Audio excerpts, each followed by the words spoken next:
네, 11번 계속 보겠습니다. 네, 기억과 니은 사이의 시기에 있었던 사실로 가장 적절하지 않은 것은 한번 풀어보시죠.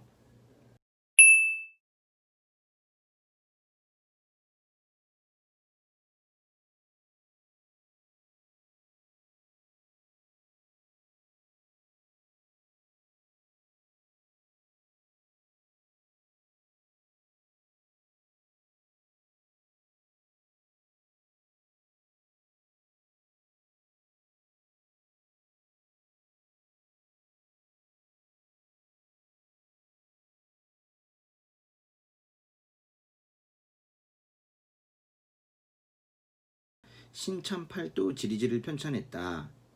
세종 때죠? 네. 그래서 이제 세종 암기할 때 3034 5678 이렇게 외웠어요. 그 중에서 이 8이 바로 이 신참팔도 지리지였습니다. 네. 조선 전기를 대표하는 동국지도를 완성하였다. 이 동국지도는 두 가지의 동국지도가 있죠. 네, 하나는 세조 때 동국지도인데요. 세조 때 누구의 동국지도예요? 정척과 양성지의 동국지도가 있고, 그 다음에 영조 때 동국지도가 하나가 더 있었죠. 같은 정신인데 정상기의 동국지도가 있었죠. 이렇게 주입니다. 그래서 요거는 조선 전기를 대표한다고 했으니까 세조 때의 동국지도를 말하는 거예요. 그러니까 결국 이 문제는 세종과 세조 사이의 일을 이제 고르는 것인데요. 태정, 태세, 문, 단세, 그죠? 그러니까 문종과 단종 정도가 바로 적절한 것이겠고 벗어나면 적절하지 않은 것이겠죠. 예. 1번 볼게요. 고조선부터 고려 말까지의 역사를 정리한 동국통감. 요거는 아주 그대로 외우시면 좋겠어요. 그죠? 예. 고조선부터 고려 말까지 역사를 정리했다는 건 조선 초기에 이 동국통감이 나왔는데 조선 초기에 고려 말까지 역사 정리했다면 이거는 이렇게 말할 수 있잖아요. 최초의 통사이다. 그죠? 예, 동국통감에게 우리가 이 최초의 통사라는 표현을 붙일 수가 있죠. 예, 말은 맞는데 이건 세종과 세조 사이가 아니네요. 이거는 성종 때죠. 기억나십니까? 이 성종 때 이 서거정을 중심으로 했던 동 시리즈 동동동 뭐였었어요? 예. 동문선, 동국통감, 동국여지승남. 그렇죠? 예. 답은 1번이네요. 예. 그다음에 고려의 역사를 자주적 입장에서 정리한 고려사 저를 편찬했다 그랬는데 이거 아주 중요합니다. 자주적 입장에서 정리. 예. 자주적 입장에서 정리. 근데 이제 우리는 사실 이 정리라는 단어 앞에 이 제자를 하나 더 붙여서 외우기도 했는데 왜냐면 시험에서 더 많이 나왔으니까 이건 이제 우리가 흔히 자입제라고 합니다. 자입제. 뭔가 이전의 역사를 자주적 입장에서 재정리한 책이 3개가 있어요. 네. 고조선부터 고려 말까지의 역사를 자주적 입장에서 재정리하면 그거는 동국통감이에요. 그래서 이 자주적 입장에서 재정리라는 표현은 위에 있는 동국통감에도 붙일 수가 있어요. 만약에 고조선부터 통신라까지만의 그 고대사를 자주적 입장에서 재정리했다면 그건 아마도 삼국사 저료일 거예요. 근데 그 대상 자체가 고려의 역사라면 그거는 고려사 저료가 되는 거죠. 그래서 이 자입제라는 별명을 붙일 수 있는 것이 고려사 저료, 삼국사 저료, 그리고 바로 동국통감입니다. 가끔 고려사에도 그런 말 붙일 수는 있는데 시험에는 주로 고려사 저료가 나오고 있죠. 이건 어느 왕 때예요? 문종 때입니다. 문종 때. 그래서 중요한 것이 뭐냐면 이 고려사와 고려사 저료의 관계인데 이 고려사는 세종 때 시작이 되었지만 문종 때 완성이 되었잖아요. 그걸 만들었던 김종서 정인지가 자료가 있으니 바로 1년 만에 다시 만들어 버린 거. 그래서 이것도 이제 문종 때인데 고려사 자료도 바로 직후에 만든 것이기 때문에 여전히 문종 때입니다. 역대 전쟁을 체계적으로 정리한 이라는 표현이 나왔네요. 이거는 다른 말로 하면 전쟁사다 이런 뜻이겠죠. 그렇죠? 전쟁사를 정리한 병서 동국병감입니다. 이 동국병감은 누가 썼어요? 김종서가 썼죠. 최근에 기출이 2번이나 나왔는데요. 이 저자를 꼭 기억을 하셔야 됩니다. 근데 이 김종서가 동국병감을 편찬하면서 아직은 제대로 행동하고 있는 것 같은데 분명히 이제 세종 다음입니다. 문종, 단종. 이 단종 때만 하더라도 벌써 사람 좀 이상해지잖아요. 동국병감이 편찬이 된 것도 역시나 문종 때입니다. 그리고 이제 문종 문제가 많지 않은데 이 문제가 그래도 귀한 거는 우리가 문종을 좀 정리를 할 수가 있어서 그런 거예요. 이 4번이 좀 문제인데요.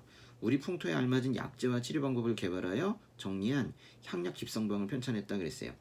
향약 집성방 이거 어느 왕 때예요? 이 세종 때 아닙니까? 근데 지금 보면 기역번이 세종이고 니은번이 세조인데 세종과 세조 사이에 있었던 일로 가장 적절하지 않은 거 그랬어요. 그러면 이 기역번과 이 사번의 관계를 정확하게 해야 될 거 아니에요. 둘 다 세종이니까. 근데 물론 여기 1번이 너무 명확하게 기역과 니은을 벗어나는 것이기 때문에 1번으로 골랐는데 이게 만약에 1번이 조금 더 어려운 것으로 나왔다면 4번은 아주 골치 아픈 지문이 될 거예요. 물론 4번을 연도까지 다 외워서 풀라고 낸 거는 아닐 거예요. 확실한 1번이 답이기 때문에 2번과 3번 정도는 쉬운데 4번처럼 좀 헷갈릴 만한 걸 하나를 더 집어넣자라는 그런 취지일 겁니다. 여기 향약 집성방 있죠? 이건 지워야겠네. 네. 향약 집성방은 몇 년도예요? 향약 집성방 1433년이죠. 뭐 그런 것까지 외웁니까? 하는데 사실 예전에 이게 문제가 되었던 적이 있었어요. 왜냐면 향약 집성방을 만들기 위한 기본 자료가 향약 채취 원령이라는 거거든요. 이게 겨우 2년밖에 차이가 안 나요. 이건 1431년이거든요. 그래서 이건 1431년이고 향약 집성방은 1433년이기 때문에 이거 두 개의 순서 모두 세종 때이긴 한데 굳이 순서를 매긴다면 향약 채취 원령이 먼저인 거예요. 근데 재밌는 것은 이 사이에 있는 연도가 몇 년도겠어요? 1432년이잖아요. 1432년에 무슨 책이 만들어졌냐면 신찬 팔도 지리지라는 책이 이때 만들어졌어요. 이 보세요. 그러니까 위에 있는 기역번에 이 신찬팔도 지리지가 1432년이라니까요. 그리고 향약 집성방은 1433년이고 그러니까 기역 바로 다음 해니까 기역과 니은 사이에 들어갈 수는 있겠네요. 연도를 외워서 풀어라 이런 뜻은 아니고 이 문제를 좀 더 다채롭게 하기 위해서 1번이 확실히 오답이기 때문에 4번을 넣어준 거다 이렇게 생각하시면 되겠습니다. 네, 12번 문제 풀어보시죠.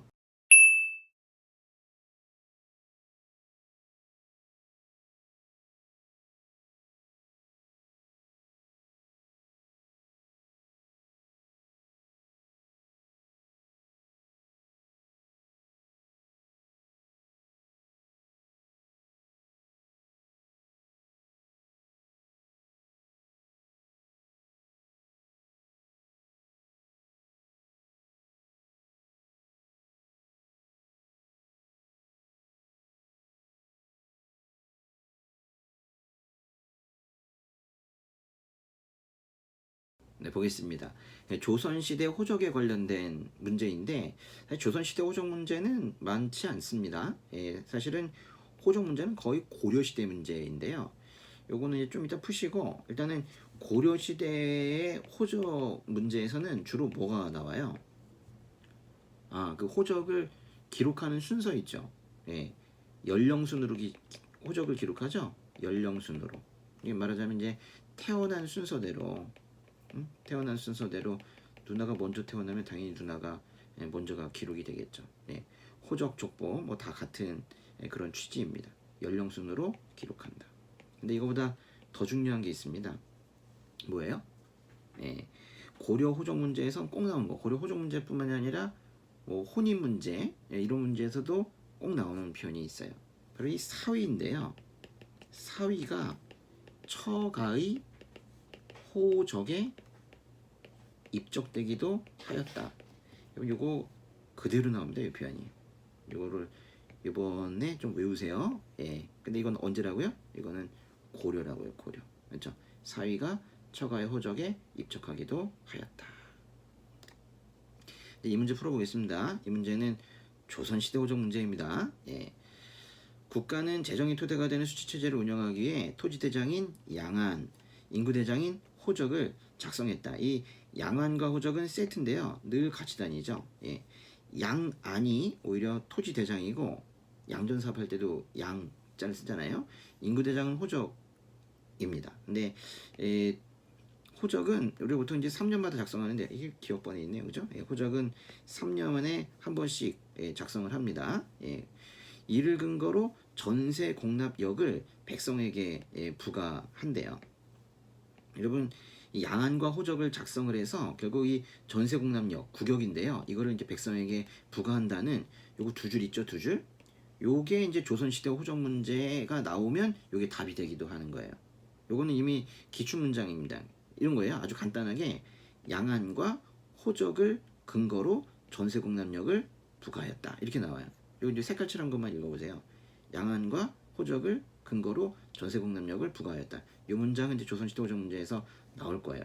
주의할 점은 뭐냐면 양안과 호적이라는 건 조선에만 있는 건 아니에요. 고려 때부터 이미 있었습니다. 네, 기억번. 호적은 3년에 한 번씩 관청에서 호주의 신고를 받아 작성했다. 호적은 이거는 개인에 대한 정보가 아닙니다. 그죠? 즉 그 집에 누가 어떤 사람이 얼만큼 있는지 뭐 그런 것들에 대한 정보인 거죠. 그거를 잘 알고 있는 사람은 호주일 거예요. 그거를 관청이 그 데이터를 받아서 호적을 작성을 하는 거예요. 그러니까 호적 자체는 관청이 작성을 하는 겁니다. 호주는 신고하는 거예요. 어떤 식으로 신고하냐면 호주가 이 관청에게 호구 단자라는 걸 내요. 일종의 신고서인데요. 두 통을 내거든요. 두 통을. 그러면 관청이 호주에게 한 통을 이제 돌려주고 자기가 이제 확인하기 위해서 한 통을 갖고 뭐 이런 식으로 하고 있어요. 요거는 맞는 얘기입니다. 쉬운 문장 같아도 여러분 꼭 생각하셔야 되는 건 뭐냐면 호주는 호구 단자로 신고를 하는 것이고 관청이 작성을 하는 겁니다. 기억은 맞고요. 이제 니은번. 호적의 관료였던 양반은 관직과 풍계를 기록하고 관직에 몸담지 않은 양반은 유학이라고 기록했다 그랬는데 이거는 관직이 있느냐 없느냐에 따라서 호적에 기록하는 방식이 다르다는 거예요. 관료였던 양반은 관직과 풍계를 기록을 하는데 관직이 없었던 사람은 유학이라고 기록을 했다 이거예요. 유학. 그러니까 유학은 뭔 뜻이에요? 관직이 없는 양반인데 그 평민들이 나는 관직이 없는 양반이었다. 그 관직을 안 했으니까 티가 잘 안 나잖아요. 거짓말을 쳐도. 그러니까 관직이 없는 양반이었다. 이러면서 이제 불법적으로 자신을 양반이라고 우기는 경우가 있었죠. 요즘으로 따진다면 동사무소에 가가지고 자기 이름 옆에다가 관직이 없었던 양반이라고 써달라는 거예요. 그 관직이 없었던 양반을 뭐라 그래요? 유학이라고 합니다. 유학. 여러분 이런 말 기억나세요? 조선 후기에 불법적인 신분 상승 방법 중에서 모칭 유학이라는 게 있었죠. 환부역조가 있고 모칭 유학이 있는데 이게 이런 뜻이잖아요. 유학이라고 칭해달라. 그래서 뇌물 주고 자기 호적 옆에 호적의 이름 옆에다가 유학이라고 써주면 신분 상승이 갑자기 되는 거예요. 그런 방식이죠. 이 유학이라는 단어는 이 문장에서도 알아야 되지만 이 모칭 유학이라는 조선어기 불법적 신분 상승 방법 때문에도 알아야 되니까 다 기억해 두세요. 니은도 맞습니다. 디귿번. 호적에는 무슨 내용을 적느냐 하는 거예요.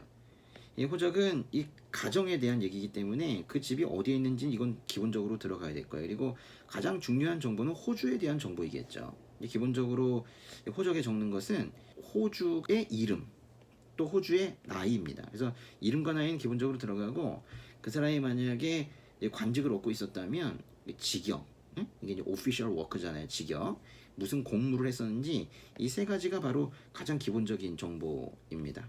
근데 그때는 호주와 그 나이는 아내의 나이까지도 적도록 그렇게 되어 있어요. 또 중요한 것이 사조 등을 적었다 그랬는데 이 뒷부분의 별표 이건 매우 중요한데 호주의 부는 뭐예요? 아버지도 적고 조부, 할아버지도 적고 증조부 적고 그 다음에 외조부를 적는데요. 잘 봐요. 이 순서가 부, 조부, 증조부 그 다음에 고조부가 아니네. 그치? 뭐예요? 외조부라고 했죠. 바로 이 부분이 중요한 거네요. 고려도 아닌데 조선시대 때 외조부를 적었을까? 적습니다. 호적에는 외조부를 적는다는 것이 매우 중요해요. 이걸 갖다가 사조를 적는다 그래요.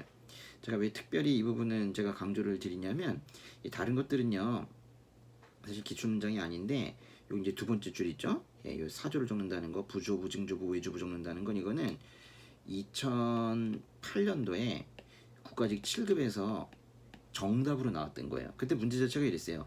조선시대 족보에 대한 설명으로 옳은 것은 아버지, 할아버지, 증조부, 외조부를 적었다. 이게 답이었어요. 꼭 기억하셔야 됩니다. 그래서 디귿번도 맞는 것이고요. 리을번 호적의 평민은 보병이나 기병 등 군역을 기록했다 그랬는데, 여러분 이 호적을 정리하는 그 이유 중에 하나가 사실 상당 부분이 군역과 관련되어 있거든요. 예, 군역을 요즘 따지면 군대 갔다 왔는지 안 갔다 왔는지 이런 것들은 이제 적는단 말이에요. 또 이 호적의 특징 중에 하나는 그 집에 사는 그 호에 사는 노비에 대한 정보도 있어요. 그래서 노비도 그 이름을 기록했다라는 것도 맞는 이야기입니다. 이 문제 참 좋네요. 예, 그래서 이 호적, 특별히 조선시대 호적에 대한 내용은 이게 자주 출제되지 않았는데 이렇게 이제 한번 나오면 또 계속 나옵니다. 근데 여기 보시면 이 은근히 여러 문제에 퍼져 있었던 문장들이 지금 한꺼번에 와 있는 거예요. 보세요. 호적 3년에 한 번씩 작성했다는 건 우리가 알고 있는 얘기고, 이 유학이라는 단어도 이 모친 유학 때문에 우리가 좀 알고 있는 것이고, 사주 적는 건 이미 기출 문장이라니까요. 그리고 상식적으로 생각을 해도 호적은 이 군역과 관련되어 있는 것입니다. 근데 이 호적에 그 집에 속한 노비도 있다라는 것 정도까지 더 알아두시면 좋겠어요. 답은 4번이죠. 네, 그 다음 13번 보겠습니다. 한번 풀어보시죠.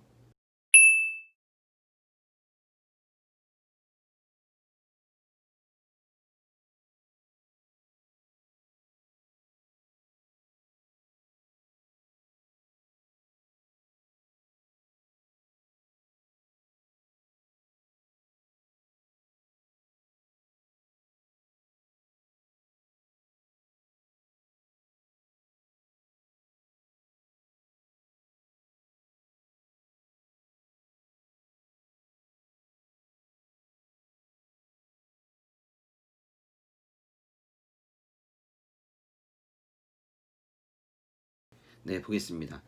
인물 문제인 듯 했더니 그 인물이 속했던 조선시대 정치 세력, 즉 붕당에 대한 설명으로 가장 적절한 거. 이래서 인물이 누군지도 알아야 되고 그 사람이 속한 붕당도 알아야 하는 뭐 그런 문제네요. 시조인데요. 한번 볼게요. 그 중에 이제 일부입니다. 내 버디 몇이나 하니. 그래서 이제 버디라는 건 이 벗 얘기하는 거예요. 벗. 내 친구가 몇이나 하니 수석과 송죽이라 동산에 달 오르니. 여기 지금 5명이 나오는데요. 수석, 송, 죽, 달입니다. 수석, 송, 죽, 달. Five friends. 그죠? 5 친구죠? 이게 뭐예요? 오우가네. 누가 썼어요? 윤선도의 오우가죠? 예. 두어라 이 5바퀴. 이거 보세요. 5이 나왔네. 이제 5바퀴 또 더하야 머타리. 여러분 그런 거 기억나십니까? 윤선도가 이 오우가를 언제 썼는지? 병자호란 때 썼다고 그랬잖아요. 기억나세요? 네, 보겠습니다. 조선 중기 문학인데요. 네, 조선 중기에는 황진이, 윤선도 이들이 유명했습니다. 예, 윤선도의 경우에는 오우가 어부사시사를 썼는데 밑에는 이게 바로 오우가입니다. 내봇이 몇이나 하니 수석과 송죽이라 동산에 달 오르니. 바로 지금 이 부분 아닙니까? 예. 윤선도의 오우가는 17세기 전반 병자호란 전후하여 창작된 그런 노래입니다. 예.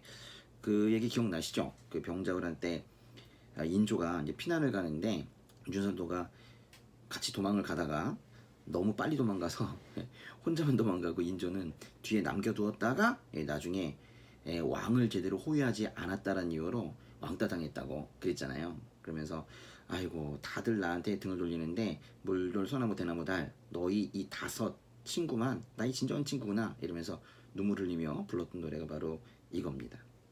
제가 우스갯소리로 그렇게 얘기를 하지만 당시에 인조 때 여당은 서인인데요. 여당 서인 출신이 그런 식으로 뭔가 세상에서 도태되는 것 같은 그런 노래를 부르지는 않아요. 예. 실제로 인조를 병자호란 때 제대로 호위하지 않아가지고 큰 어려움에 처했던 그런 사람이 바로 윤선도입니다. 윤선도는 남인이에요. 야당 출신입니다. 야당. 이게 인조 때 병자호란 때라는 걸 아시고 뭔가 세상에서 벗어나는 것 같은 그런 분위기에 글을 쓴다면 그 사람은 분명히 야당 출신입니다. 그래서 이 문제는요, 윤선도의 문제인데 결국 이제 그 붕당을 묻는 거니까 이거는 남이 문제입니다. 답은 1번인데요. 예송에서 왕의 예는 일반 사대부와 다르다고 주장했다. 예송은 개 예송과 갑인 예송이 있잖아요. 그때 왕의 예는 일반 사대부와 다르다. 이게 뭔 뜻이에요? 왕이면 왕이지 왜 왕이 차남이었다고 자꾸 얘기하냐 그거죠. 그래서 왕은 차남이어도 왕이다 뭐 이런 얘기죠. 이건 이제 뭐라고 하냐면 왕잘의 부동사서 그렇게 얘기해요. 이게 바로 남인의 주장이죠. 똑같은 상황에서 서인은 효종은 차남이야 이렇게 말하고 남인은 효종은 왕이야 이렇게 말하는 거잖아요. 예성논쟁 잠깐 보겠습니다. 예성논쟁에서 이 서인은 이렇게 주장을 했었죠. 천하의 예는 모두 같은 원칙에 따라야 한다. 천하 동네. 근데 남인의 경우에는 임금의 예는 보통 사람과 다릅니다. 왕잘의 부동사서 이거죠. 왕잘의 부동사서를 주장한 것은 바로 남인입니다. 기예송 때 서인은 1년복을 주장하고 남인은 3년복을 주장을 했습니다. 갑인예송 때에는 9개월복, 1년복 그렇죠. 근데 여기 보시면 1년복은 다 기년설이라고 하는데 기년복을 주장했다 이렇게도 표현해요. 기년설, 기년복. 근데 3년복은 더 쉽게 3년설 또는 3년복이라고 합니다. 근데 여기 아주 특이한 것이 바로 이 대공설이라는 거거든요. 대공설, 대공복 이거는 바로 9개월 말하는 거예요. 짧게 입자라고 말한 서인 쪽이 바로 이 대공설을 주장을 했었죠. 13번 문제 동그라미 2번이 그겁니다. 효종의 비가 죽었을 때 이때 9개월과 1년을 가지고 싸웠는데 그때 자의대비 조씨를 말하는 건데요. 조대비가 대공복을 입어야 한다고 주장을 했다. 대공복 이게 바로 9개월짜리라니까요. 누구예요? 이거는 서인이죠. 서인. 3번 자신들의 학문적 정통성을 확립하기 위해서 조식을 높이고 이원적과 이황을 폄하했대요. 조식을 높였다면 조식의 제자들이 높였겠죠. 이건 보더라도 뭐 벌써 이제 북인은 북인인데요. 조식이 당시에 좀 무시당했거든요. 그랬더니 조식의 제자들이 이원적, 이황 이런 사람들 큰 사람들을 폄하한 거예요. 이원적의 호가 회제거든요. 회제. 이황의 호는 뭐게요? 이거 모르면 한국 사람 아니죠? 퇴계입니다. 퇴계. 그래서 이 조식의 제자들이 이원적과 이황을 폄하한 걸 뭐라고 하냐면 여기서 이 회자를 따고 퇴자를 따서 회퇴변척이라고 그래요. 이 단어도 시험에 나올 거예요. 이것도 알아두세요. 그러니까 이렇게 연결시켜서 외우는 거예요. 회퇴변척을 한 건 누구냐? 북인이다. 북인이다. 이렇게 외워두시면 되는 거예요. 4번 경종이 즉위하자 그가 병약하다는 이유를 들어 이복 동생 연인군을 세제로 책봉할 것을 요구했다. 제일 중요한 단어는 요거네, 그죠? 연인군. 연인군 편이다 이거죠. 연인군이 누구예요? 이 사람이죠? 영조입니다. 영조. 영조는 연인군이에요. 왕의 다른 이름들을 많이 알아두시면은 문제 풀기가 좋은 거예요. 연인군 편이었으니까 누구겠어요? 노론이겠죠? 노론. 14번 보겠습니다. 풀어보시죠.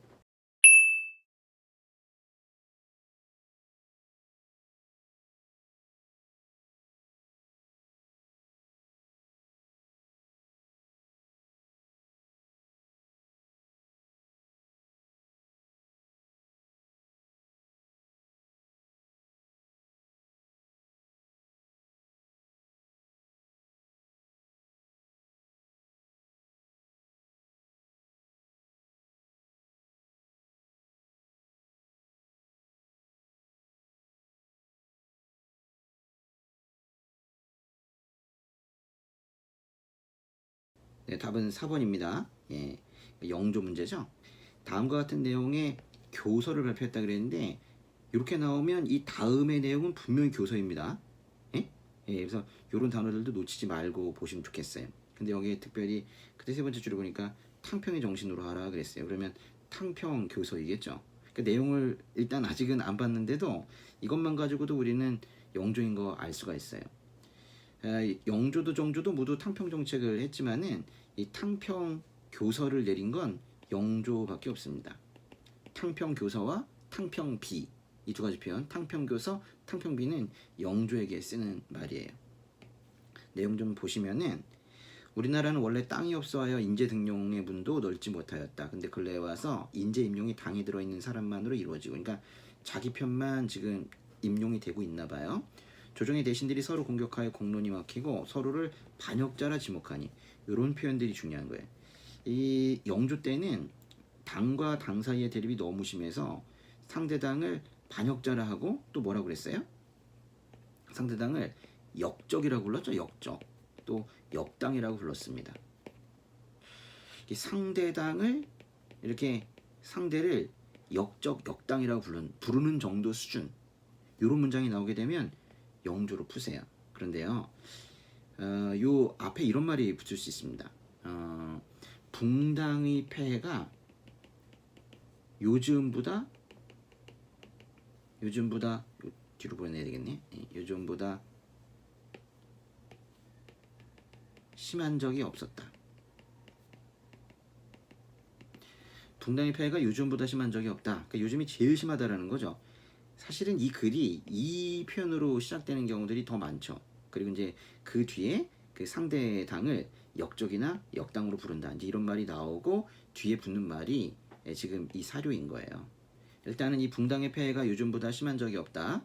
이 표현은 꼭 외우시고 지금 이 심한 적이 없다로 시작하는 이 사료의 뒷부분이 바로 이 문제인데 여기에서 요 유배된 사람은 경중을 헤아려 다시 등용하되 탕평의 정신으로 하라.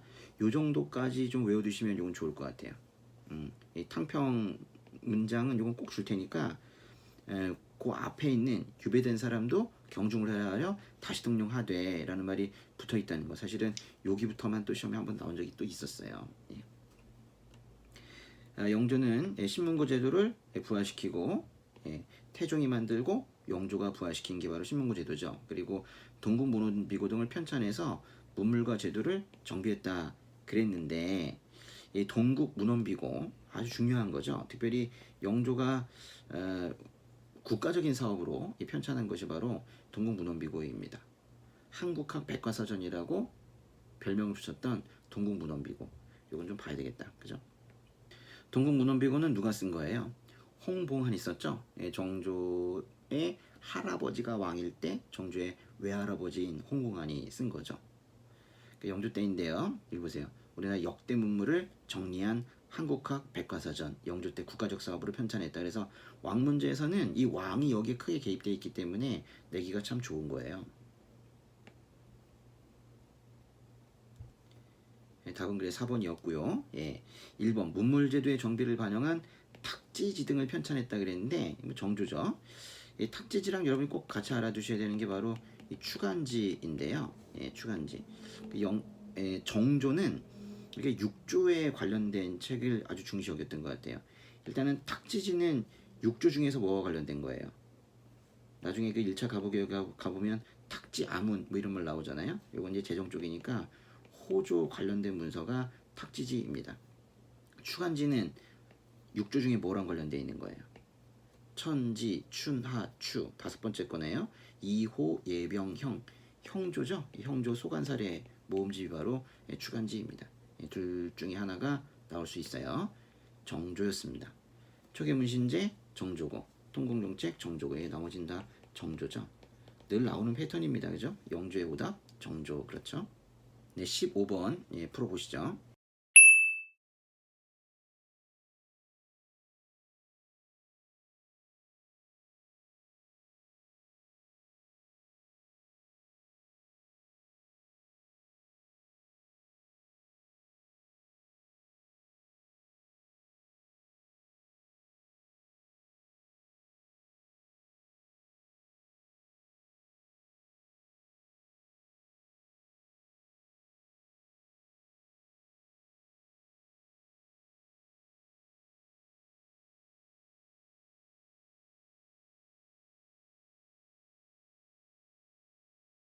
네, 보겠습니다.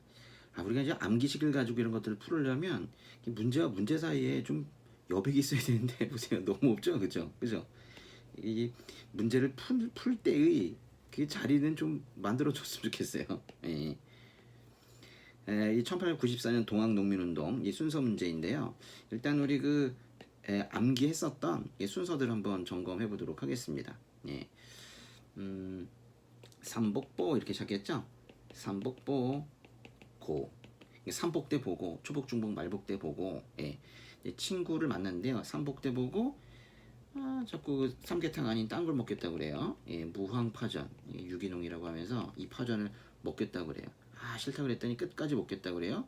무황파전을 고집하는 그런 경우에는 어떻게 해야 돼요? 그런 친구들은 결별해야 되죠. 그리고 동작경찰서에 말해서 체포해야 됩니다. 삼복대 보고 무황파전만 고집하는 경우에는 체포하세요. 뭘 줄이한 말이었는지 한번 볼게요. 일단 요 앞에 있는 세 개가 바로 교조신원 운동인데요. 삼례 집회, 복합상소, 보훈집회. 그 다음에 요 고가 바로 고분기인데 동학농민운동의 어떤 전추전 같은 것이죠. 그리고 여기에 이 무항파전 고집까지가 바로 1차 봉기인데요. 무장봉기와 백산봉기, 우리가 합쳐서 무장백산봉기라고 표현을 하고, 황자 들어가는 게 두 개가 있는데요. 황토현 전투란 황룡총 전투, 이 순서대로 황토 황룡 그렇게 됐고, 그 다음에 청나라와 일본이 동시 파병이 되어서 불이 나게 이제 전주 화약에 들어갔죠. 전주 화약의 결과가 바로 이 두 가지입니다. 고집인데요. 실제로는 교집이죠. 교정청과 집강소. 그리고 나서 경복궁이 점령이 됩니다. 이 경복궁 점령과 거의 동시 사건이 바로 경청 일갑이죠. 청일전쟁과 1차 갑오개혁입니다. 그러다가 이제 나머지 우체포, 이게 바로 2차 봉기죠. 다시 동학농민군이 일어나게 됐습니다. 우금치에서 졌다. 그리고 이건 누가 체포된 거예요? 전봉준이 체포가 되었다. 이렇게 된 거죠. 그래서 삼복보고 무항파전 고직경우 체포 보겠습니다. 기업과 니은사의 시기래요. 기업. 경복궁을 점령한 데 이어 선전포고도 없이 청일전쟁을 일으켰대요. 경, 청, 일갑, 그죠? 경청일갑. 어디에 들어가 있는 거예요? 요 경, 여기 이제 기억번이 여기에 들어가는 거죠, 기억이. 그리고요, 공주 우금치 전투에서 농민군은 잘 훈련된 일본군과 그들의 추신병기 앞에서 많은 희생자를 내고 끝내 패하고 말았다. 바로 우금치 패전입니다. 이거는 1894년 11월에 있었던 사건인데, 이 우금치 패전은 우리 암기시계에 보니까 여기 있네요, 그죠? 이게 바로 니은이에요. 이게 뭐야? 경과 우 사이에 들어갈 수 있는 거. 이건 아무래도 우금치 패전하기 전에 사람들이 모여 있었던 장면, 겨우 그 정도가 이 사이에 답이 될 수가 있을 것 같아요. 우금치 패전이 있기 전에 이들이 모였죠. 어디에서 먼저 모였어요? 공주 우금치 패전은 1894년 11월에 일어났는데요. 그 남접과 북접이 웬일로 같이 힘을 합쳤어요. 근데 처음에는 논산에 먼저 집결을 했죠.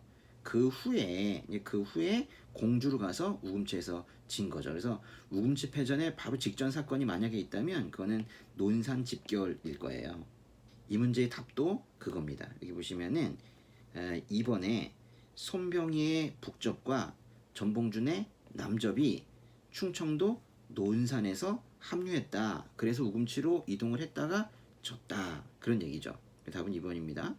1번에 황룡총 전투. 황룡총 전투는 훨씬 더 앞에, 그죠? 여기 있네요. 3번에 농민군은 청일 양군에 대한 철병 요구 패전 개혁을 조건으로 전주하약. 전주하약은 여기 있네요. 4번에 농민군은 전봉준을 총대장으로, 김계남 손아중을 총관령으로, 김덕명 우시영을 총참모로 그랬는데, 요 첫 번째 줄은 좀 외우세요. 이게 다 남접인데요. 1차 봉기의 주된 인물들은 전봉준, 김계남, 손아중입니다. 이 세 사람은 알아두시는 게 좋겠어요. 이들이 백산에 모여가지고 호남 창의 대장소를 설치했대요. 그리고 이제 이때 내걸었던 그 모토가 바로 보국안민이라는 거거든요. 백산에 모여서 보국안민을 기치로 봉기한 거, 이걸 갖다가 우리가 무장백산봉기라고 하는데, 무장봉기, 백산봉기.